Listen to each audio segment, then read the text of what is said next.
to initiate this relationship. And now I'm going to start to scrutinize this person for what it really is. And the only thing she could do was devalue the man.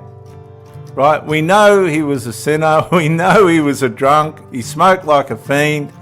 He lied. He hated. She knew this.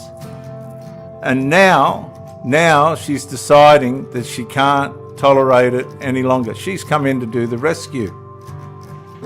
Right? But that is just not how these things work. She wasn't going to be strong enough.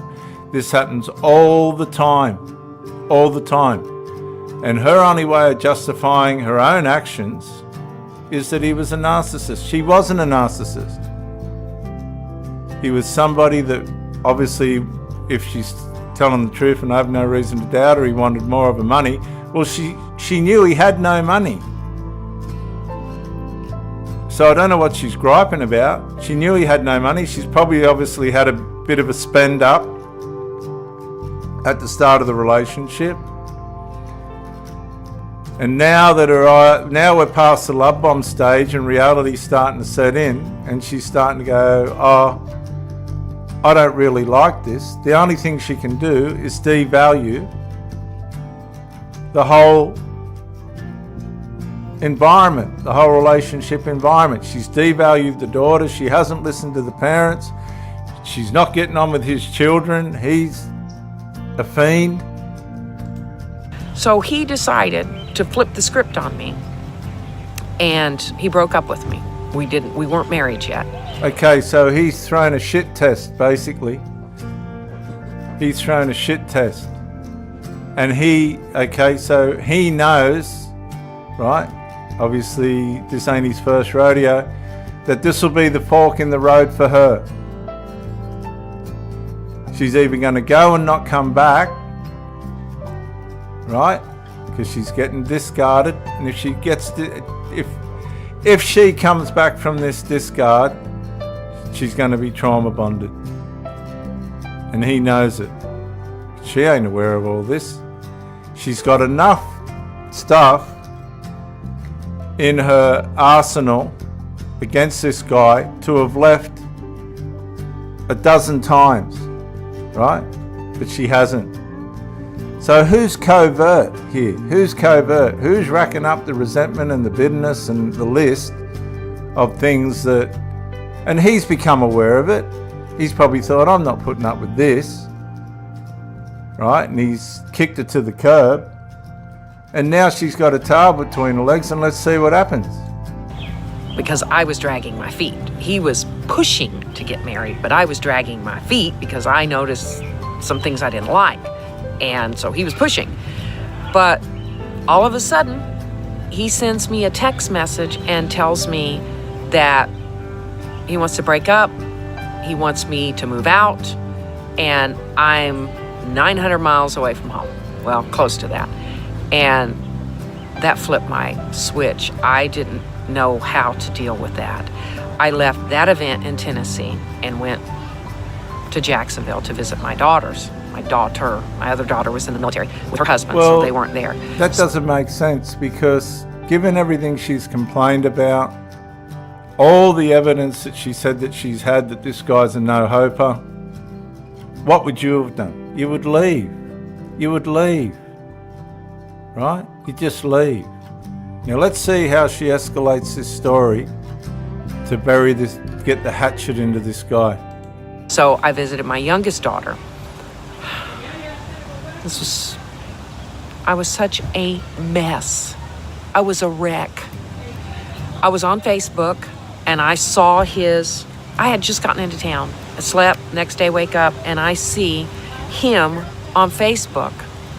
And he's at somebody's house having a 4th of July party, and there is my camper at their house.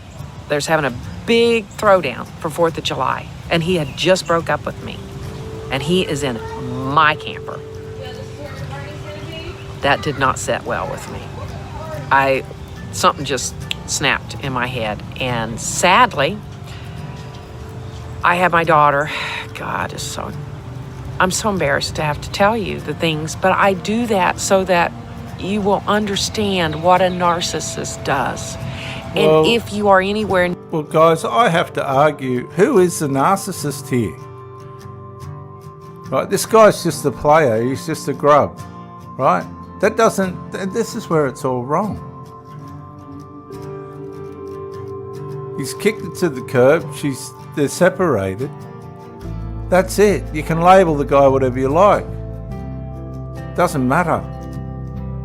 So let's see what's going on here. Doesn't mean he's a narc. Just be near one, and you're thinking somebody might be, please get away. Because I don't want what happened to my family to happen to yours. But hang on a sec. He hasn't affected the family. She has. Come on. She has. She's the one that abandoned the daughter. She's the one that hasn't listened to the counsel of the parents. She's got the best friend running around picking houses with the guy. Obviously, the best friend didn't have a problem with him. Right? Now he's probably picked up that, now she's starting to ask questions and whatnot. And he's running around in her camper van and on a motorbike and all the rest of it. And I'm sure when she gets back, he's going to say thanks for that. But let's see what happens. I booked a flight I left my car in Florida and I jumped on an airplane and I was back in Indiana within 2 hours. He was at work. My best friend picked me up at the airport. She brought me home. And when I got there, the strangest thing happened. My head was swirling. My camper wasn't there, blah, blah, blah, blah, blah. My motorcycle was there too.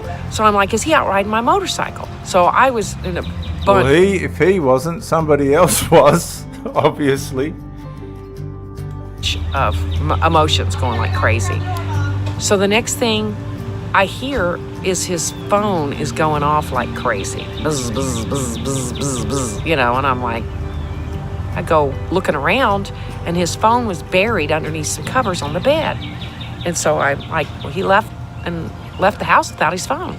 So I pick up the phone and he didn't lock it.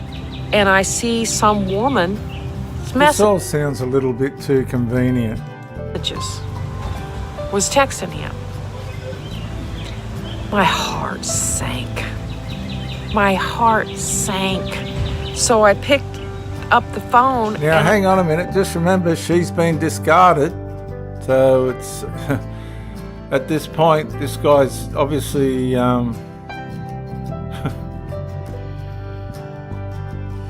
taking it upon himself to jump the fence real quick. Because he's a player. Reading the messages. I got sicker and sicker and madder and madder and sicker because his phone was full of messages, and I looked to the date and he started texting this woman within 30 minutes of when I left our home to go to do my event. And I was like, okay, so obviously when she's gone away to do the event, there's been some words, I'd say. And he's monkey branched. He's decided I've had enough of her, whatever's going on. He's monkey branched. And now, you can call him a narcissist if you want. You can call him whatever you like. But she's got herself into this, and now she's got to try and get herself out. My God. I can't believe this. And he was talking to this woman, trying to get her to come over.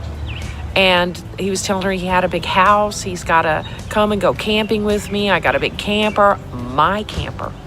Come over, spend the weekend with me. We'll have a cookout. I'll fix you a big steak. I've got a big king-size bed you can sleep in. My bed. He had nothing. My bed. My brain was fried. I was so angry.